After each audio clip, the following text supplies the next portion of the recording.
Why should you join the Livingston County Republican Party? Why, you ask? Yeah, why? Why join? The Republican Party is the party of common sense. Common sense. Republicans support the Constitution. Republicans protect your rights. We fight to keep your children safe. We fight to keep boys and men out of girls and women's sports.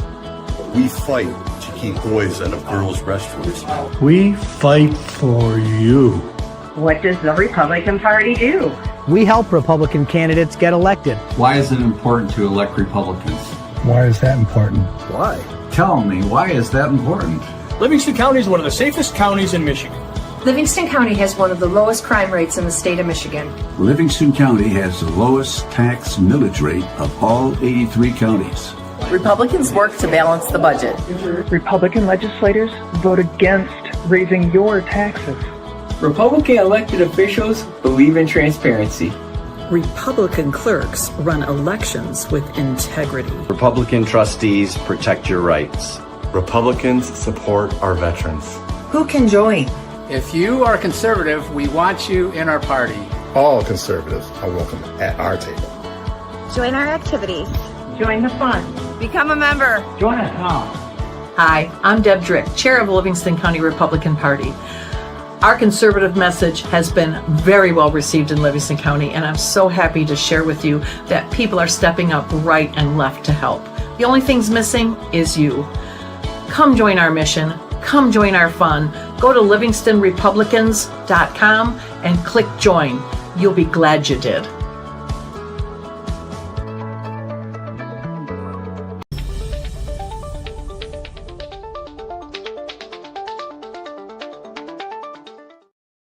Good evening and welcome to our special edition podcast of The Right Side on a Monday night, and we are so excited. We have Representative Jay DeBoyer here in the red county of Livingston, so welcome Representative DeBoyer, and we all know that he is John James' pick for Lieutenant Governor, so we're all excited about that. So we had a nice little reception here, and I am looking for questions and things. You want to get to know him, but we're going to start right in with asking Representative DeBoyer to tell us all about himself. Sure, that's an easy one. Married, we have 4 children. Been a state rep now. I'm in my 2nd term. I would have been going into my 3rd term. However, John James asked me to be his lieutenant governor. Prior to being a legislator, I was also a county clerk for 12 years. Own a small business in the engineered lumber field, and just have been committed to this thing called politics just to help improve the quality of life in my communities and represent constituents of not only my community now, but the state of Michigan. Wow, awesome. So tell us about, you've got some pretty big committees in Lansing that, all right, there goes your kick. Got it. Tell us that you have some pretty important committees that you're involved in, etc. I do. I actually sit on 3 committees. I sit on economic competitiveness. I sit on judiciary, but I'm the chair of the House Oversight Committee. Yeah, and the House Oversight Committee has been interesting because we have been the only entity in Lansing who have actually taken on Jocelyn Benson. We have subpoenaed her. We have held her in contempt. Because she essentially really has no concern for what the process is in which you are required to do things as an executive member, and she has snubbed her nose at us, and I have continued to take her on since then. Currently we're in court actually, but the Oversight Committee is a powerful committee.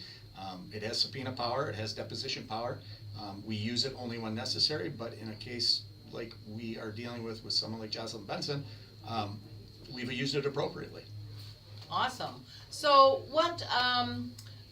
talk about the first committee. What was the first committee? The first committee is economic competitiveness. Okay, and tell everybody, Sure.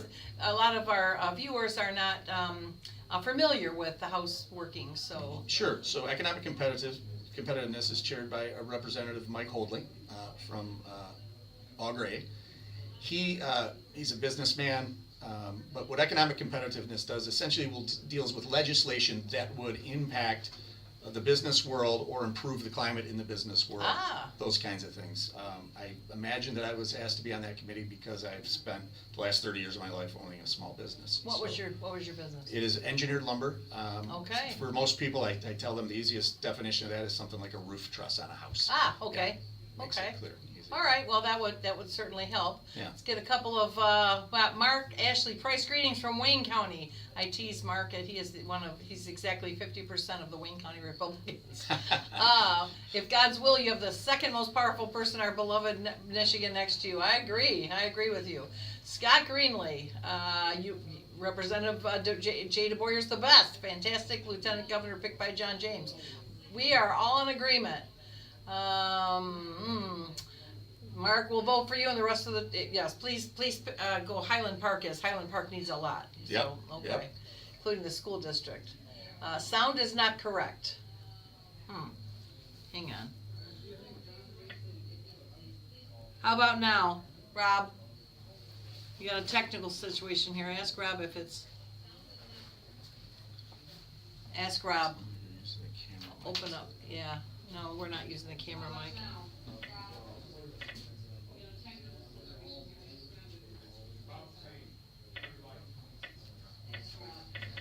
Now?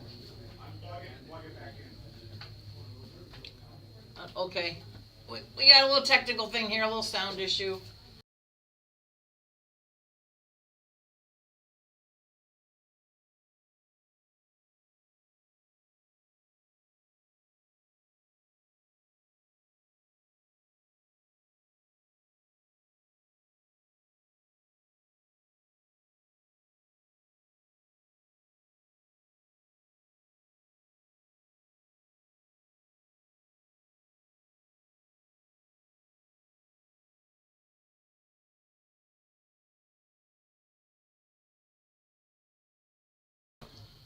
All right.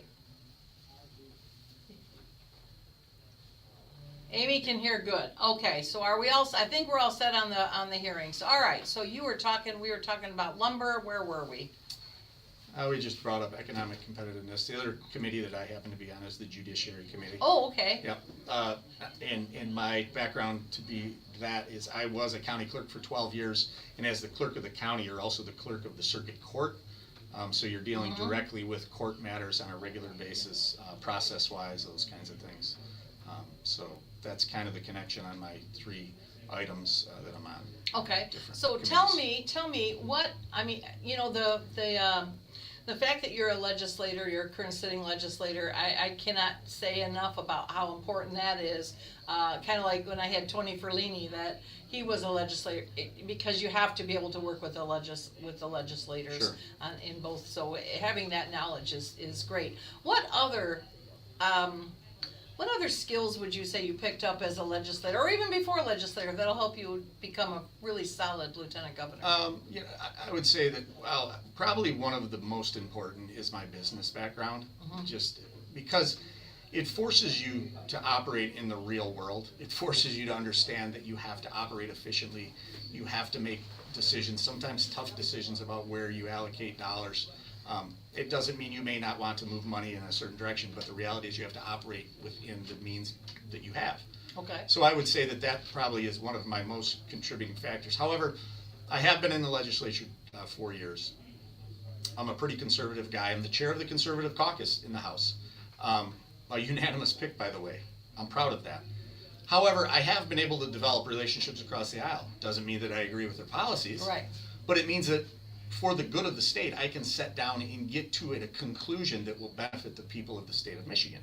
And in this world that we're in right now, where you see the vitriol that comes from, multiple people, frankly, from multiple sides at times, that's not going to accomplish anything to make the lives of moms and dads and their children in the state of Michigan any better. What will make it better is good policy. And so by having a relationship, at least I will have an opportunity to sit with people who might disagree with me, but I'll be able to talk to them about why the policy will improve. That is the way in which we will move Michigan back into the category of the greatest economic state in Michigan, because that's my hope. John James' position is we're going to move Michigan into the #1 slot for education in the country. Oh, we need that so much. And there are no sacred cows. At the end of the day, we work for the taxpayer, the citizen. Those are the sacred cow. Those are the people that we are going to make decisions based on. Not bureaucrats, not long-time policy. Good. The people. As it should be. Absolutely. So tell me, or tell us, what what went into the decision? Because you had what I would consider a safe seat running again, and you had another 8 more years before you had to, say goodbye to politics if you felt like it. Yep. So yes, we hope we're going to win, but what went into the decision to take the gamble? Yeah. So the idea of holding power, quote unquote, if you will, has never been anything that's been in my desire. I shared a story that my father, who is passed away now, but he had a very simple statement, which was, no man that desires power should ever have it. Your father is very wise. And he was an outstanding human being. And so the idea of staying safe in a safe seat that I would be able to hold for the next, 4 terms, because I can, does not go along with the purpose behind me getting into politics. Okay. When someone like John James, who's a West Point graduate and a Iraq War veteran and a congressman and a businessman, asks you to stand next to him to create a turning point for Michigan, to get it pointed back in the correct direction, the truth is, I had the conversation with my wife, and the answer is, you can't say no. You have to step forward, regardless of what the downside is. I don't see it as a downside. I believe John James and myself are going to win this race in November, and I believe it will be the turning point for Michigan. And someone will fill that seat who is as dedicated to Michigan as I am, and I think that I think it will be an exciting time for Michigan the next 8 years. I agree. We agree. Let me take some of these little statements and questions here. Okay, we have Kelly welcomes you to Livingston County. Congratulations, they made a good solid choice. Let's see. Russ, our good friend Russ Jennings, I believe you were just with. Oh, I was, yep. Yes. Yep. Now that's kind of interesting. Hello, Deb and Jay, because my husband's name is Jay, so I how hear Deb about and that? Jay all the time, but I had to look at that for a minute. Here's our prosecutor. It was a pleasure meeting you tonight, and looks forward to supporting both you and John James. Thank you for coming. Let's see. Okay, here comes a question here. This is from our supervisor from Cohocton. What will the John James administration do in regard to reducing income taxes, property taxes, and reduce our electricity bills? I am going to try to tackle all 3 of those for you. The income tax. So we have a 4.25% personal income tax rate in the state of Michigan. By the way, Jocelyn Benson does not know that. She was asked that in an interview when she talked about when she was talking about tax policy and how she was going to fix the tax structure and how she was going to make it more affordable for people. And she was asked, what is the tax rate in the state of Michigan? And she did not know what the tax rate was in the state of Michigan. Oh my goodness. It's very telling. Tell us you don't know what you're doing without telling us. Correct. It is very telling. Yeah. But to stick with Mark's question, we could do nothing other than reduce waste, fraud, and abuse in 3 or 4 key items.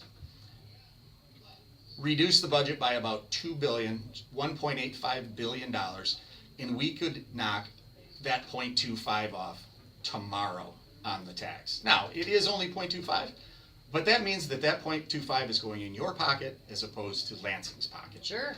That would be the start on the income tax. I think the long-term goal on income tax in the state of Michigan is it to be eliminated entirely.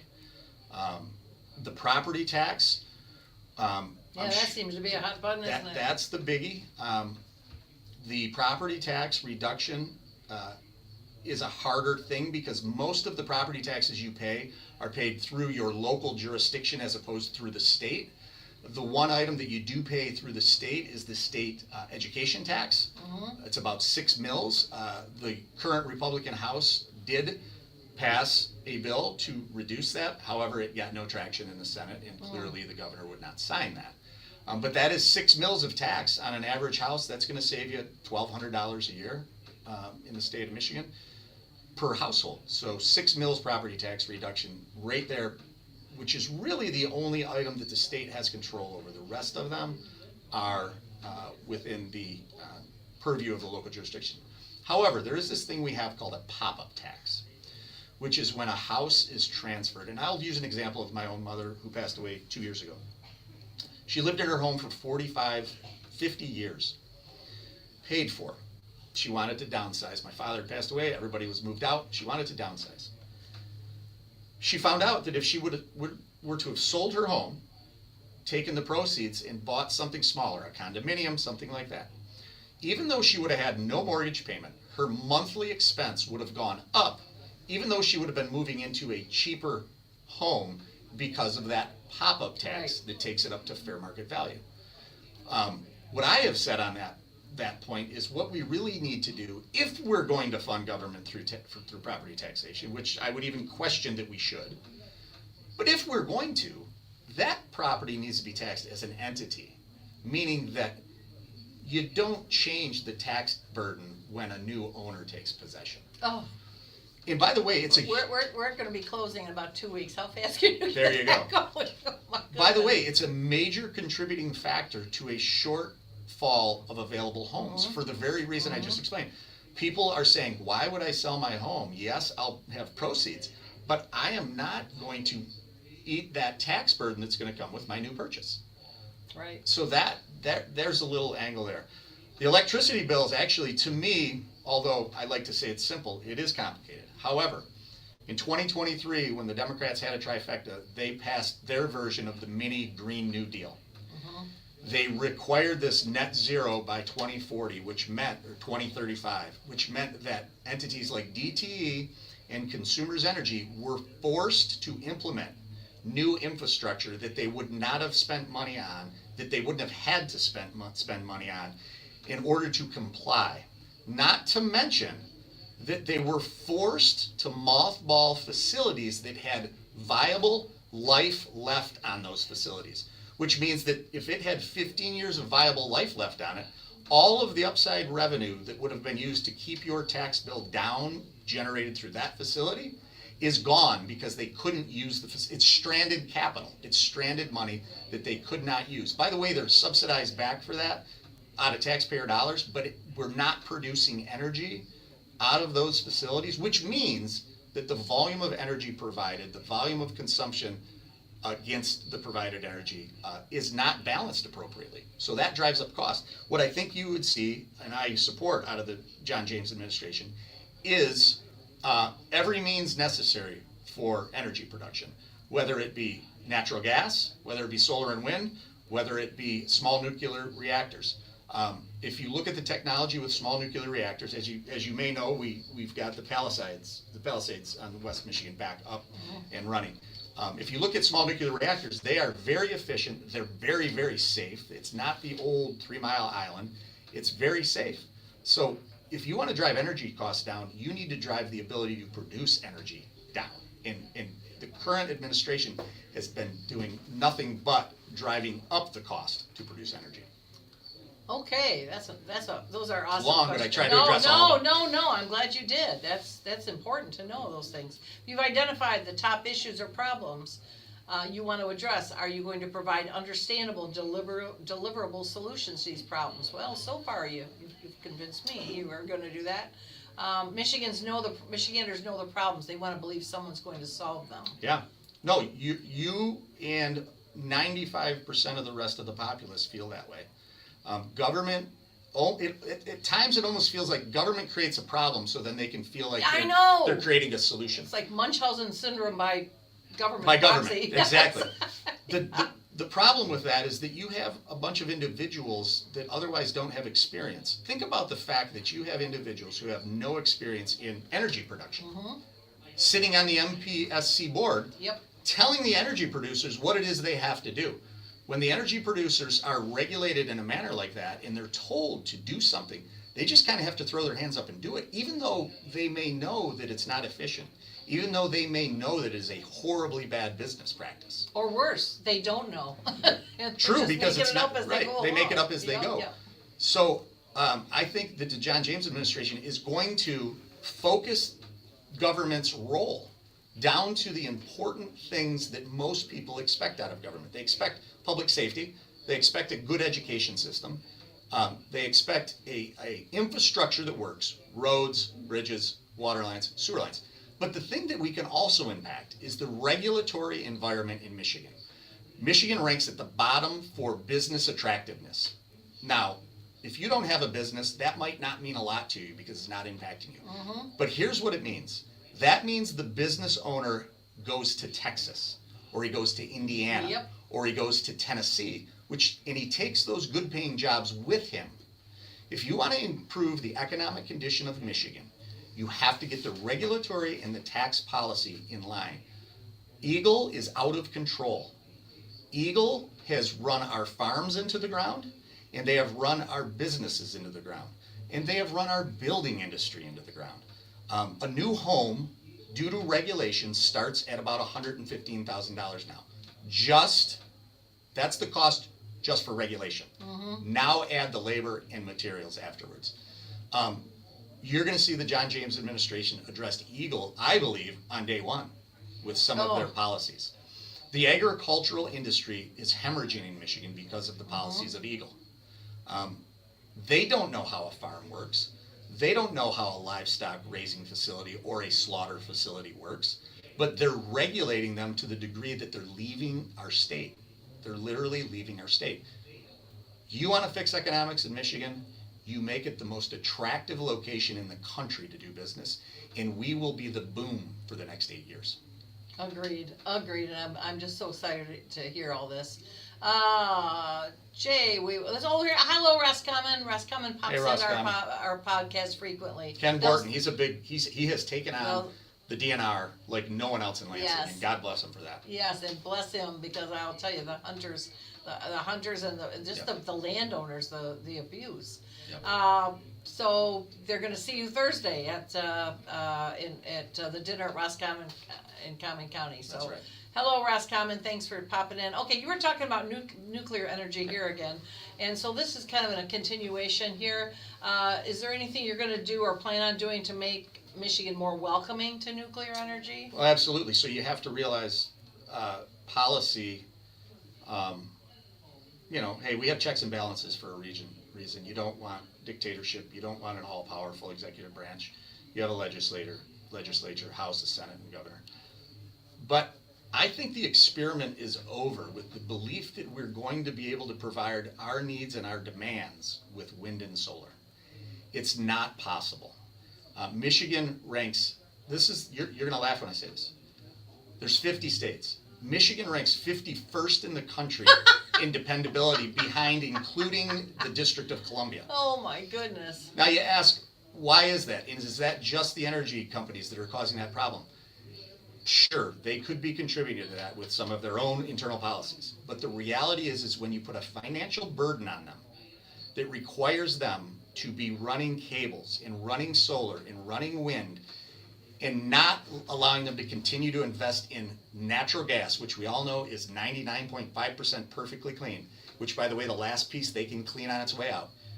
When you don't allow them to do that, you don't allow them to use that, you are going to have expensive energy costs. The packaged nuclear facilities that we believe are coming technologically in the near future are the most efficient, the most safe, the most predictable, and the most stable.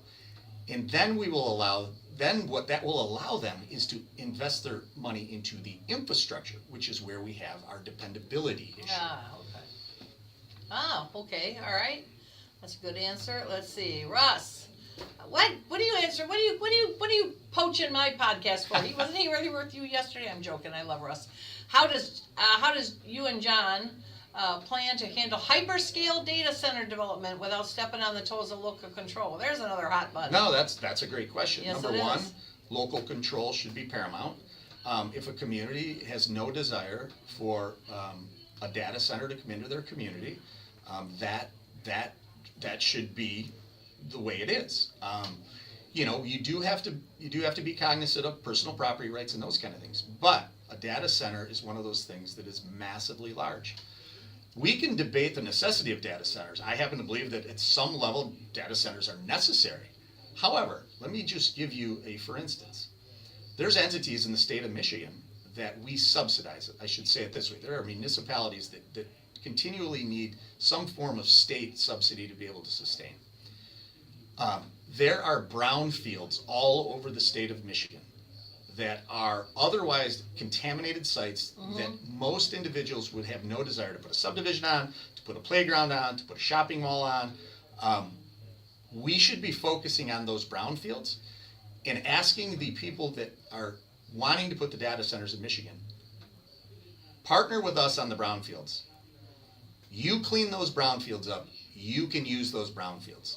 Why wouldn't we do that instead of targeting? That's a win-win. That is a win-win. Why wouldn't we do that instead of targeting cornfields, right, in people's backyards? I said the same thing about solar. You Correct. know, over on in East Lansing, over there in Hagedorn, they have the big solar over the parking lot. Over there at Hagedorn and I think Jolly, somewhere in there. Big.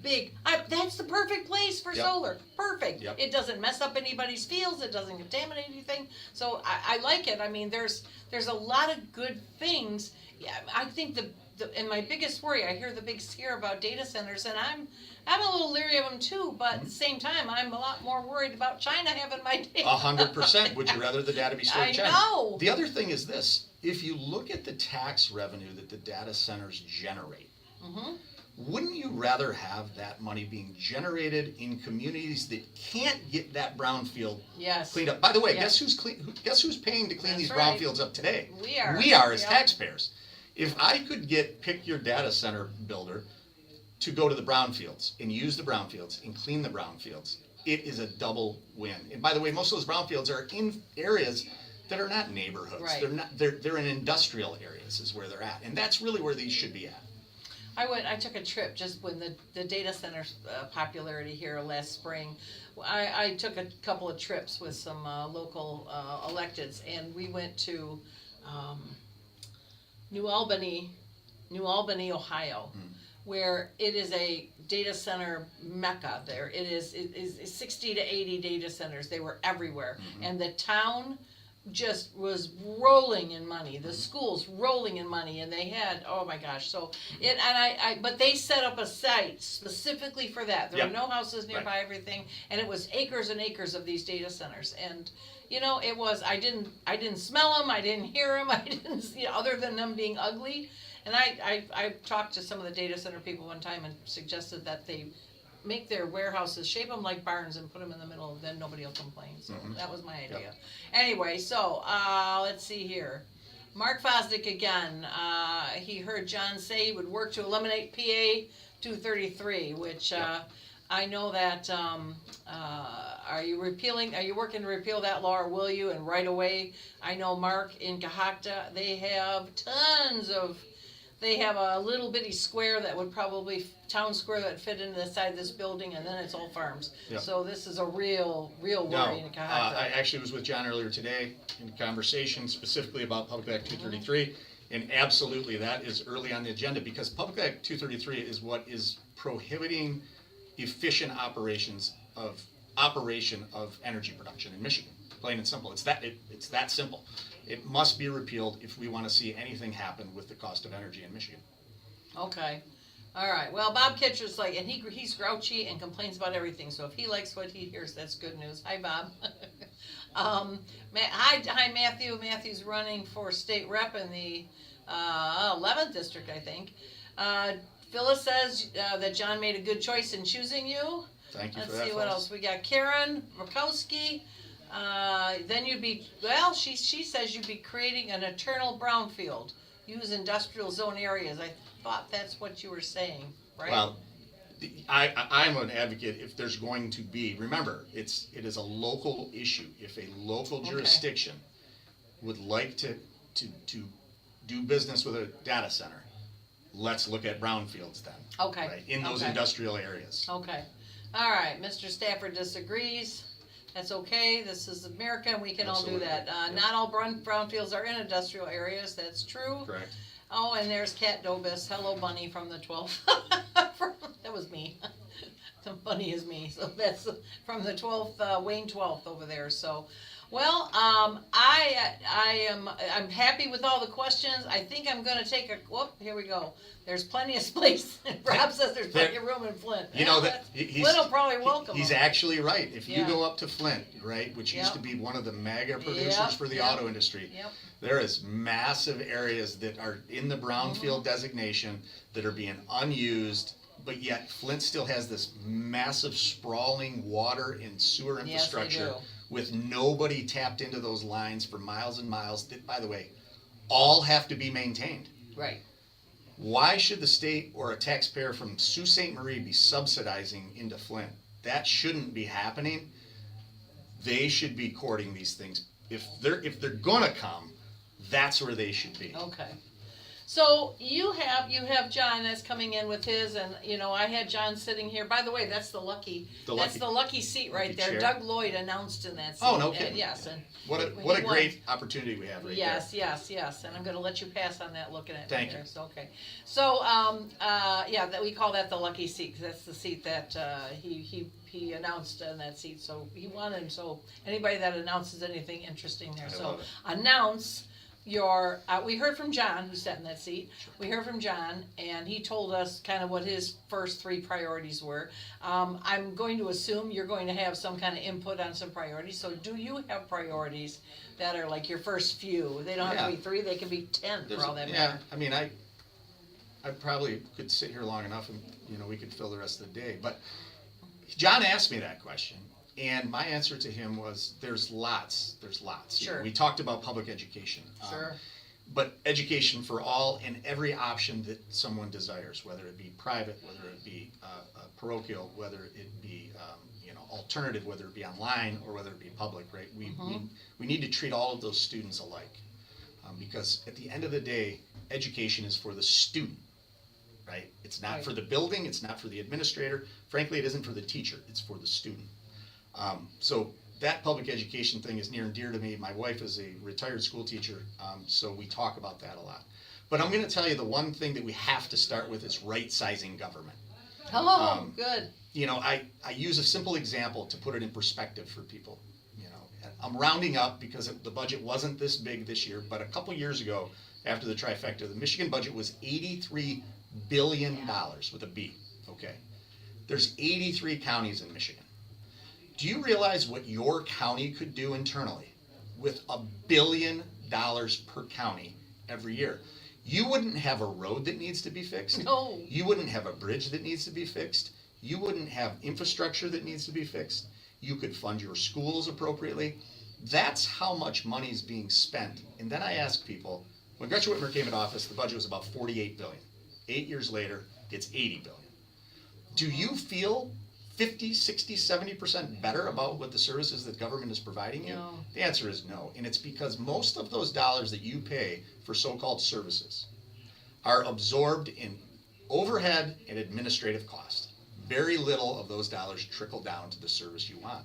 And if we don't right-size government, we're going to just continue to tax people right out of the state of Michigan. Yes. It's funny that you asked that question, or when you said what you could do with that we wouldn't have all these problems, and I was just going to say, you're in the red county, Lewiston, we don't have those problems now. It's what happens when you run a county. There's a Republican. Great demonstration of why $83 billion is an absurd amount of money. It is. We have, I think you watched our commercial earlier, and all those facts are true. We researched those before we put them in the commercial. We are one of the safest. We have the lowest crime rate. We have the lowest tax millage rate, and yet all our employees get a raise every year, and we're named one of the safest counties, one of the healthiest counties. So we have all these. We're up there on the charts, and yet we do it without. And everybody's funded. So well, this campaign. You don't waste it. It works. This campaign that's coming this fall, underway. Truthfully, it is going to be a battle between common sense and craziness. Yep. And it's going to be a battle between individual freedom and liberty and big brother government.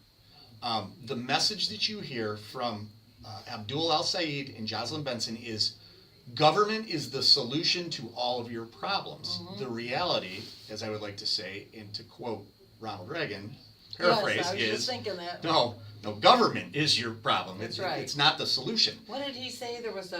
He made a statement, something about the worst sentence in the world is we're from the government, we're here to help. That's Yeah. correct. Yeah. So, the litmus test and the question that's going to be asked, I think, and we should be asking this, is do you believe the government just handing you cash is going to solve your problems? Or do you believe that government creating a friendlier environment for you, a safer environment for you, and a better education structure for you is going to make you better off long term? I know what my answer to that question is, but there seems to be a big push on the hard left from Abdul El-Sayed and Jocelyn Benson that they think that government can solve all these problems. I always say that's true until you run out of other people's That's money. right. That's right. All right, I'm going to go on commercial real quick, and we're going to bring back some of your friends to come talk to you, come talk in here. So we'll be right back. Welcome to the right side. And with me now is the brand new 7th District Chair, District 3, Livingston County Commissioner, Frank Sample. So welcome, Frank. You're very active in the American Legion. Correct. You're very active in the VFW. This ideology is very damaging to the students who are told if you get this surgery and make do the social transition, the medical transition, then you'll be happy and all your problems will be Yes, solved. Learned so much. I'll bet. That's some institutional knowledge right there. And we have, as a special guest, as I said earlier, we have Kevin Rankin with us. Welcome, Kevin. Thanks for joining us tonight. Thank you for having me. Go Bode. Thanks, Kelly. There are those everywhere. We have, but we love meeting new people. Right, yes. It's in good shape, so that's good news. That safeness is not afforded to every citizen. They are special. There's a difference between men and women. There's a biological difference, and it's time for us to stand up for our girls. He went through, and he came back with a report said there's no way Detroit can meet its obligations on the tax base. Yes. So is this DEI focused just on the high school, or are they talking about all district, the entire district? Maybe that's kind of normal. It's really not. There tends to be little fiefdoms with, different police agencies and police versus fire and fire versus EMS and blah, blah, blah. That's not the case here. So Livingston County is very fortunate. Hey, not too long ago, in many of our lifetimes, Detroit was the 3rd largest city in America. Oh, yeah. 3.2 million citizens. It's been a great experience. I mean, I have no regrets about moving here. There's an old saying that the road will get you elected, the jail will get you unelected. So, to give you an idea. You have to have a reason to change for change to be enacted.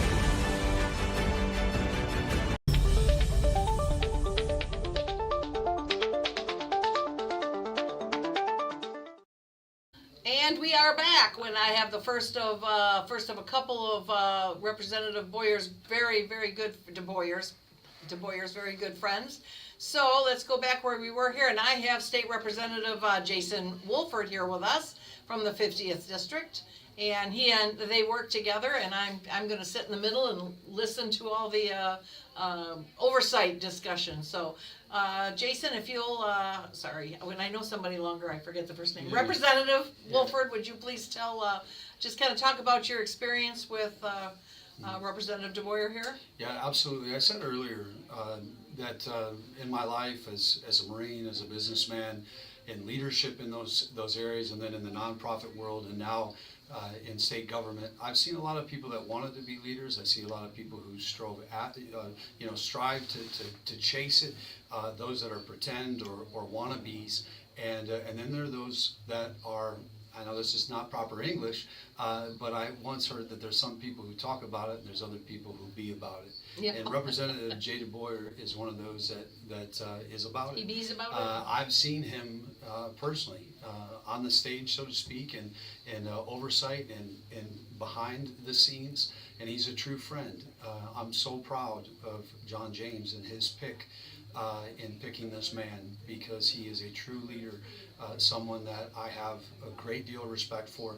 They say that when you go to the Capitol, if you want a friend, you bring a dog.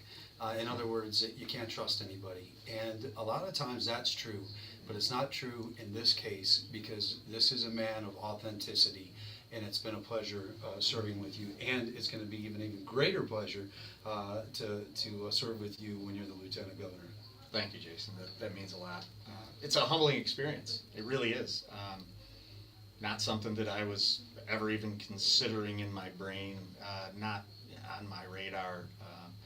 Didn't get into this for accolades and glory, just got into it because I loved my community. And, I think you and I were talking, and I said, kind of turns out that if you just do the right thing, people recognize it. And I still believe that the vast majority of the people are good-hearted, kind people. Doesn't mean you're always going to agree with each other, but it doesn't mean that you got to tear each other down. At the end of the day, everybody wants the same thing. They want their children to be safe. They want their children to have an opportunity at the American dream that we've had an opportunity at. And so when John James asked me to step forward and do this with him, I couldn't say no. You know, I couldn't say no.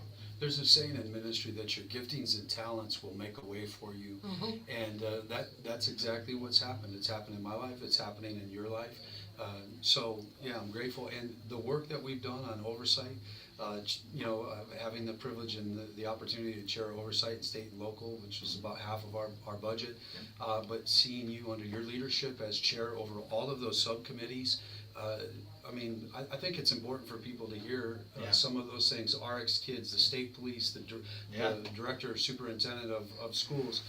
Can you talk a little bit about you kind of forget about them because you move to the next item that you have to address, and then when you go back, and as we've done recently, Jason, you go back and you do a review of those items, you go, wow, hey, I don't believe that we can save the world, but I do believe that if someone's not pointing things out and shining a little bit of daylight on the things that are going on in government, I think that the natural tendency of government is to grow and frankly become abusive because they create their own power.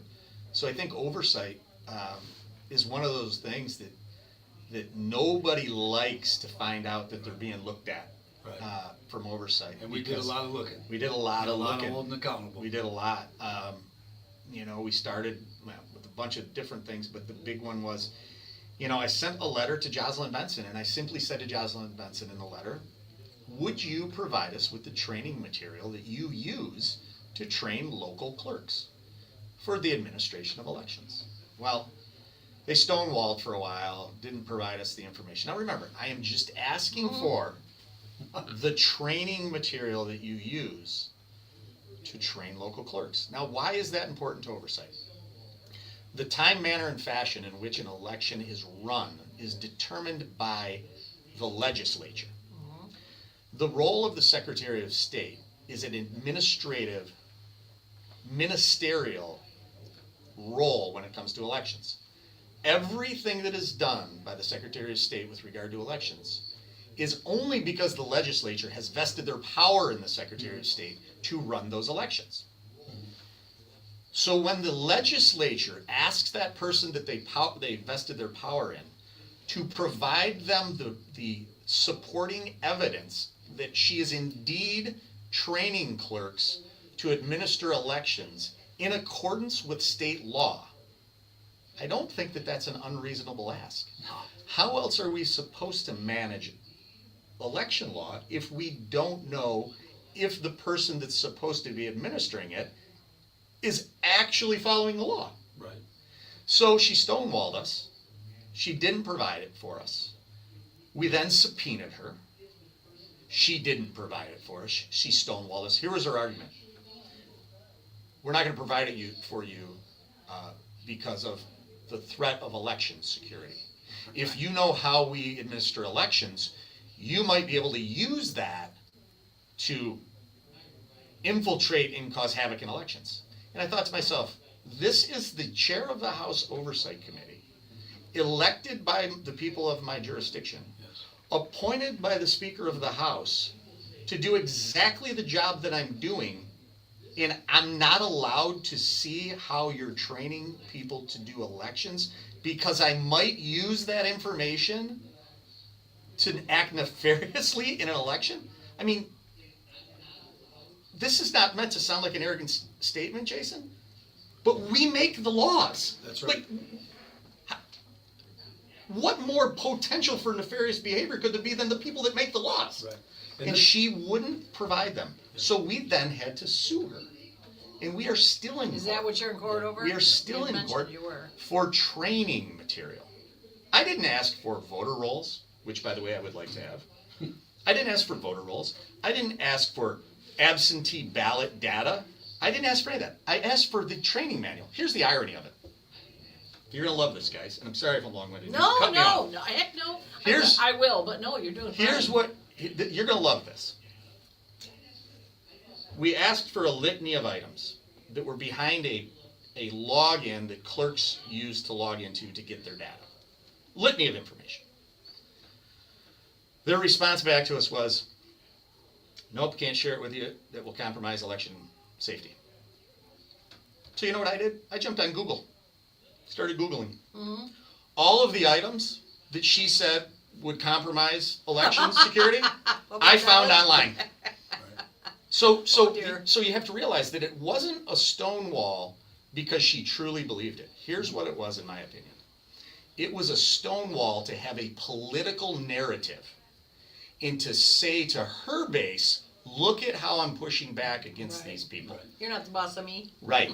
Which again, every decision, every move, everything that Jocelyn Benson does is driven by political gamesmanship. It is not driven by the benefit to the people of the state of Michigan. So that was our early oversight stuff. Because if it was all legitimate stuff and it was all good training and everything, that would exonerate, or that would at least take away any questions or any uncomfort or whatever. So why wouldn't you release it? To me, that was an opportunity missed that could have been, this is what we do, go ahead. I think there's a couple of other quick hits too that are real important that talk about Representative DeBoyer's soon-to-be Lieutenant Governor leadership, and that is together with our oversight committees, we were able to find that during COVID, the state of Michigan got $40 billion, that's with a B, and it came with a rule from the federal government that website where people who had jobs that couldn't have jobs because of COVID, when they applied, that there had to be a built-in fraud detection on the back of that website. Well, the governor and her administration followed that, but because it never said it had to be turned on or off, they turned it off 10 days before getting $40 billion so they could pay people faster. We found $10 billion of those dollars going to the incarcerated, people 15 years old and younger, those in convalescent homes, and people over 100. Now, I've not met a lot of people that are requiring unemployment insurance at that. So we found that's $10 billion that is gone into the abyss. Lack of leadership. That's easily recognized, $10 billion. That's without even digging. That's not even digging, right. By the way, there's one category in that we additionally found. Employees of the unemployment agency, unemployment department, who set up their own claims because there was no fraud detection to catch them. So that's the waste, fraud, and abuse, right? Those are the things we're talking about. When you hear we use waste, fraud, and abuse, and we say it, and you hear the other side, poo-poo it, mock it, yes. They mock it. It's real.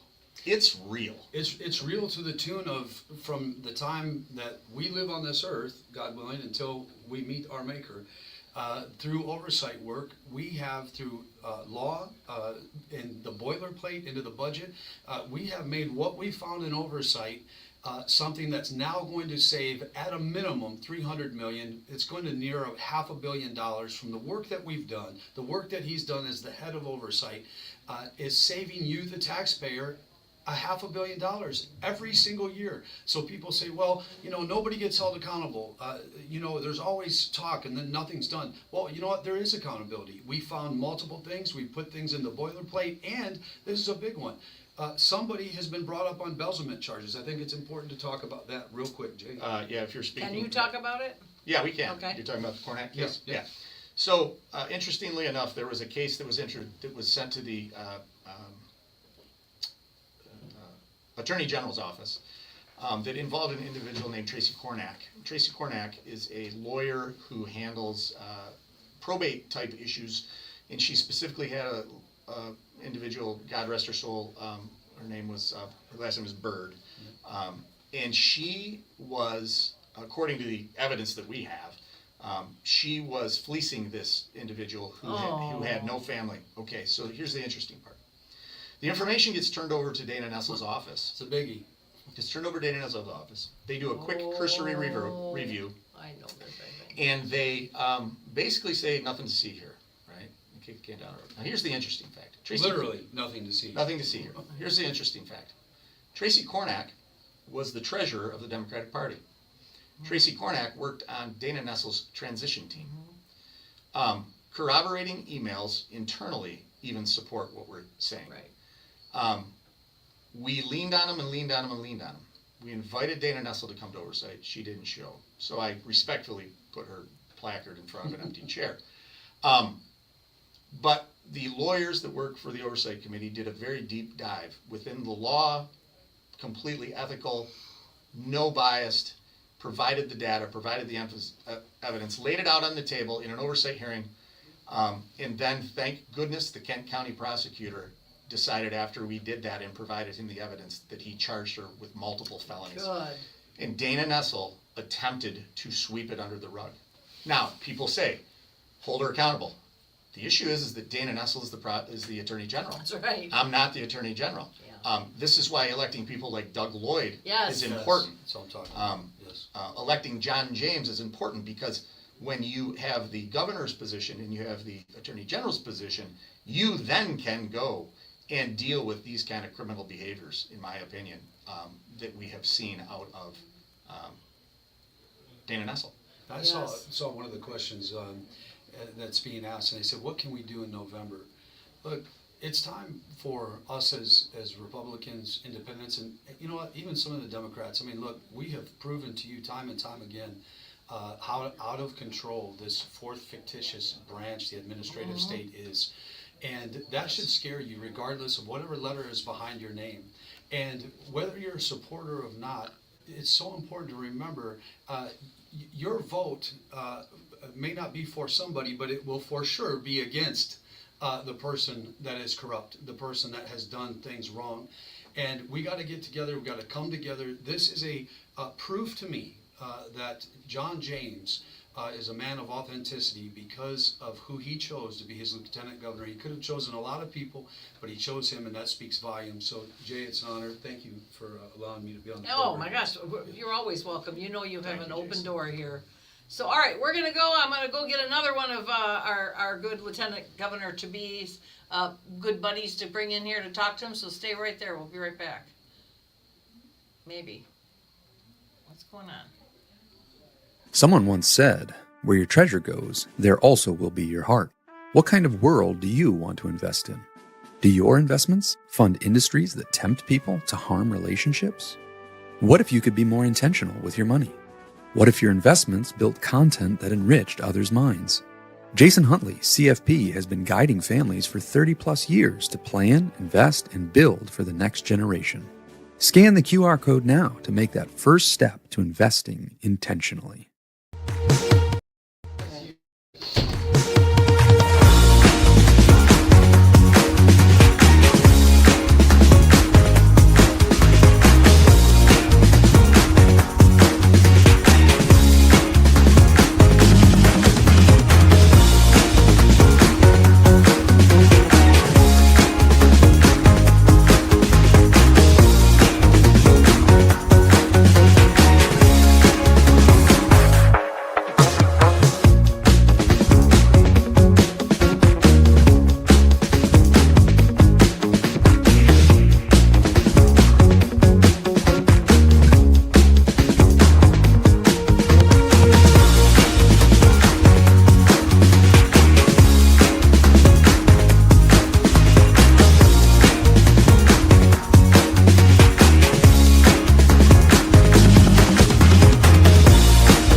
Hi there, we're back. Okay, so Jason left, and unfortunately, Representative Ann Boland had to leave too. I was going to bring her in here, as did Senator Tice. So anyway, so I just want to, I think the question was asked earlier, what can we do to help you? November, I think you had mentioned earlier, get out the vote effort. So let's talk about that for a minute. Yeah, I think that you hear this almost every election. This is the most pivotal election cycle you've ever heard. And, frankly, a lot of these are the most pivotal. They are. Up to that point. Yes, it is. But I'm going to tell you right now, and I'm not saying this to sound dramatic or overinflate the truth. We talk about socialism and communism. Socialism and communism are not knocking on our door anymore. They're actually in our house. Mm-hmm. We have fundamental policy differences with people, let's call it left of center. That's okay. I have fundamental policy differences at times with my wife. There are good people left of center that I may disagree with who have said to me, I might be a Democrat, but I'm not that Democrat.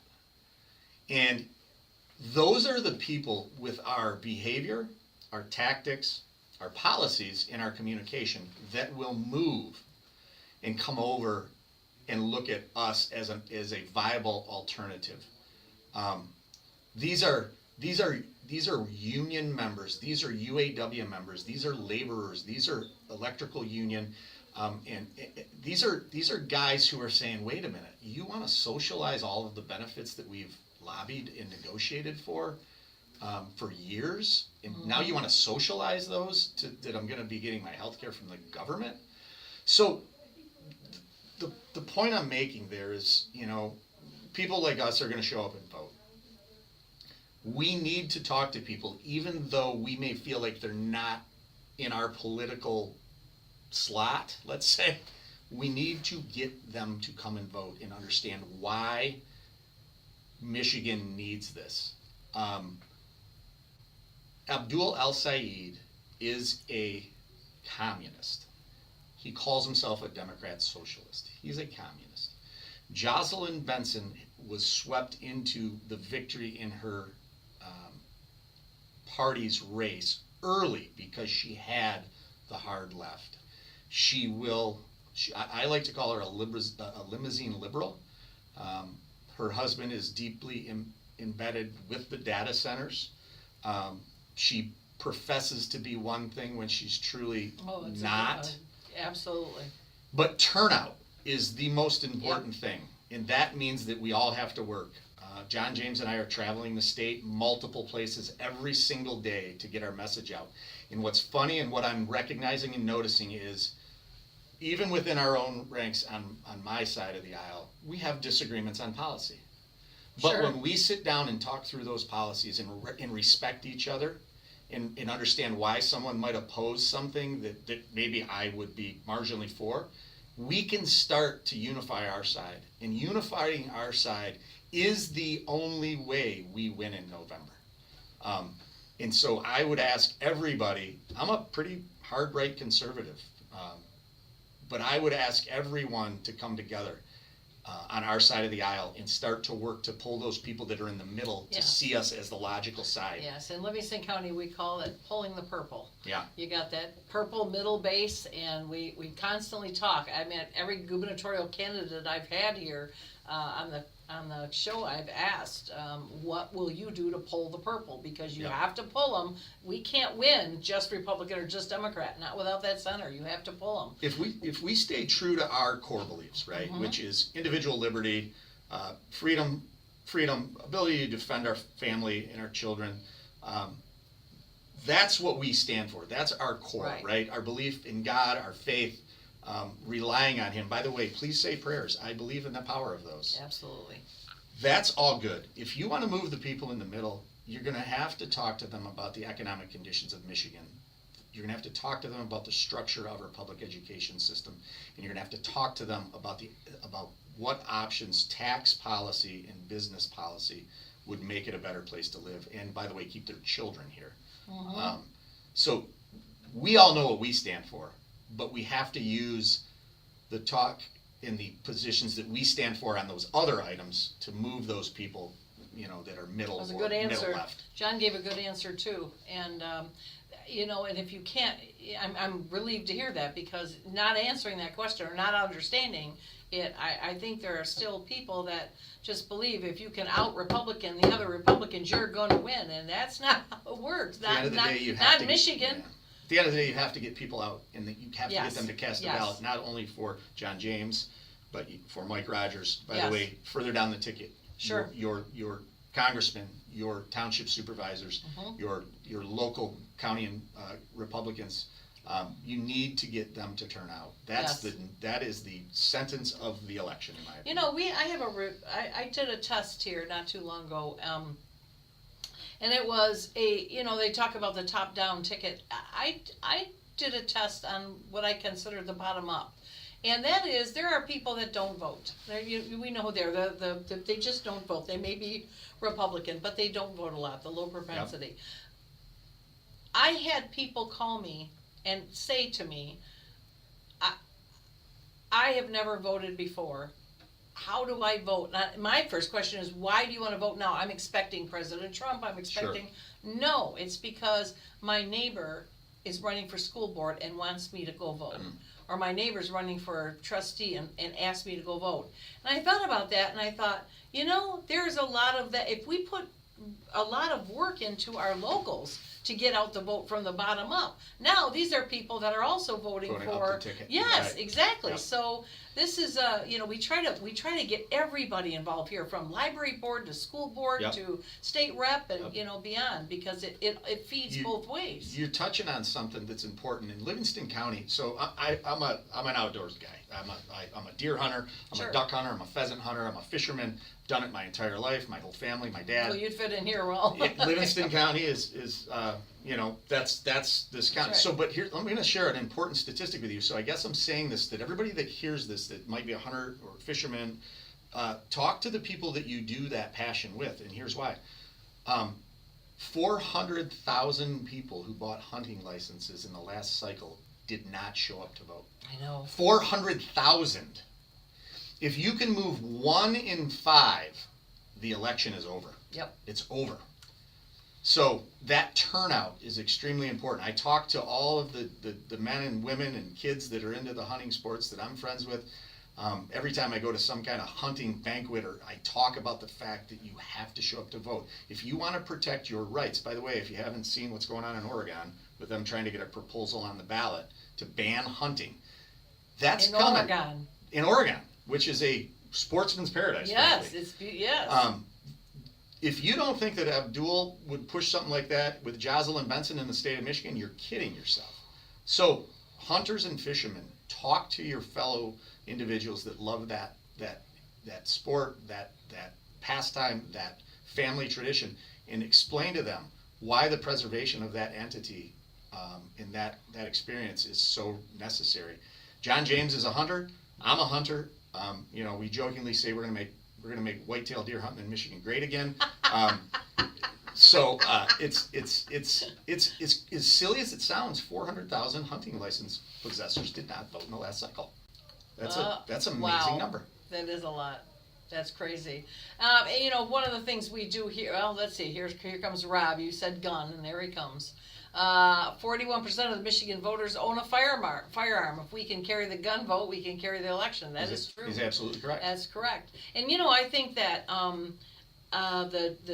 the regulations when they had all the majorities everywhere, all those regulations, that had to have just fried every hunter and fisherman out there. Now, simply telling them you think that was bad, give it to them again, see how much worse it gets. So. And if you don't think that Jocelyn Benson is going to walk in and continue, by the way, worse left policies on guns in Michigan than Gretchen Whitmer, you're kidding yourself. Oh boy, you are. You're kidding yourself. She's going to make Gretchen look pretty relaxed, that's for sure. Yes. So one of the things we do here in Livingston County is I had Lance Griffin on this show here maybe 4 or 5 months ago, and we learned all about what 10X was, and we were so impressed. That's a great get out the vote. Just want to remind everybody, since then, every Sunday at 7:30, I put on a free Zoom for anybody that want to learn how to do 10X. Had one last night, had some nice people come in and learn all about how to do it. And so that is working, people. They're keeping track of all those. As a matter of fact, Livingston County is blowing everybody's doors off at using 10X. So if those of you go to Livingston County Republican Party webpage, and the 10X flyers on there every weekend, and find it, and you can see the Zoom. Any of the old ones will tell you the same thing, same Zoom link. Show up, learn how to do 10X. It's like knocking doors, only people you know, from your living room in your bunny slippers, and that's how it works. It's just terrific. So let's see, we got here. There's a lot of old in age Dem voters that don't realize how the Dem party has left them. That is true, Greg. And you know what else is the term communism? I hear the term communism. I'm old enough to know what that means. Mm-hmm. You get the younger voters, they have no idea. They don't know what it was. They didn't live through all the wars or anything else, and they don't know. So I guess I would love to find a word or find a description. I'm a words person. Find a description what is it? I mean, we say crazy. Crazy makes sense. I mean, crazy, everybody can relate to crazy, right? But you hear socialism, you hear communism. I don't know that people know what that means, or at least the younger voters, people like me do, but the younger voters, you know, I got Tyler over here. Tyler, do you react to the word communism or socialism, or no? Like I said, not a lot of them don't. So how do we get that message out? Yeah, that's you know, so we have 4 children from our household between the ages of 20 and 27. Thank goodness, none of them are living in my basement. They're all productive members of society, and they all understand the world as we understand the world. But you know, their circle of friends see it the way that we see it. They understand what a joke the hard left is. But you're right. You know, everybody. There's almost 15 years of generational individuals that have spent their life staring at a phone, and because of that, there's lots of things they miss in life. They miss the outcome and results of good decisions. They miss the outcome and results of bad decisions. Oh yes, you are so right. And so they, you know, in I love my dad. He's said so many things that impressed upon me in my life. You know, my dad also said to me before he passed a few years, he said, "Isn't it amazing how great of a nation we've built, that some of these individuals are able to sustain themselves believing that other people should go to work, earn money, so they can have things." And he's right. It's still the greatest nation in the world. Michigan is still one of the greatest states in the union. But you're witnessing what bad leadership can do to a state in a matter of 8 years. It can take you to the bottom of the list on everything that matters. We're 45th in education. We're 46th in economic competitiveness. People are leaving our state. We have lost population. We are not growing. And it's all a result of bad policy. It's all a result of government knows best. Government can solve it. Government money, which, by the way, there's no such thing. That's taxpayer money. It is. But it's all of those things are contributing to a belief that it works because we've been so lucky in the country, despite these behaviors and despite these positions. Right. And I think you're right. It is a messaging thing that has to be continually expressed and bombarded. That's why I think that's starting to itch me back here. I'm a messenger. I think that needs to be done here. Phyllis, that's a great idea. Maybe I ought to do a podcast about communism and socialism, and maybe get some people to kind of work on a message of what it really. I love I don't remember how it went, but something about communism is where they buy. You have 2 cows and you give one to the government and you get you know whatever, and they give you some milk, or they take 2 and they give you some milk, and there's another one that they shoot you and take their cows. Right. But capitalism is where you sell 1 cow and buy a bull. Yeah. That's right. And that was a great way, but you know, like I said, I think we really need to. You know, Matthew has a good idea. There's young influencers that we could tap into, not just to get out the vote, but to teach about communism. And I think we almost need kind of one of those, kind of almost like a funny or a cool video that talks about voting that reaches that age. Yeah. Just because I think that's another one that we need to tap in is the young people. They don't understand, or worse, they're in college and influence, so they're you know, they don't know what's going on. We have a great opportunity to ready the moderate Democratic voters. We do, Rob, we do. So, and get Judge Warren to do it. You know, that's not a bad person to do it. That is not a bad person to do it. He can talk that talk. Yes, he can. Yeah, I don't know if I have enough hours in my podcast, but I'd love to listen to it. I love him. For sure. Yes, he's been here a couple times, and we were going to have him back anyway. That's not a bad idea. Thank you, Phyllis. That's a great idea. We do need, and then we need to really get into a messaging, something catchy, you know, that catchy statement of what communism or socialism is and why is it bad, because the word socialism sounds, you know, social. It sounds like everybody loves everybody, and that's where I think they get, especially our young people. So we have to do something about that. So Democrats already do this by paying people to protest. That's true. We could tap to teach the younger generation. Yeah, that's a good idea. Let's all work together on that. Okay, you have anything else you want to leave us with? No, just thank you, Livingston Oh, we are County. so excited that you came here. We're thrilled that you came here. You know, you are now at your second home, and you Thank come you. here at any time, and I will we'll be welcome back. you at any time and do whatever we can for you. We are all in for the money, so I appreciate that. Thank you. anytime. So all right, well, thank you, and good night to everybody. Good night, and we will not have a podcast tomorrow. We have this special one, so I have to have a night. Remember, convention is coming up.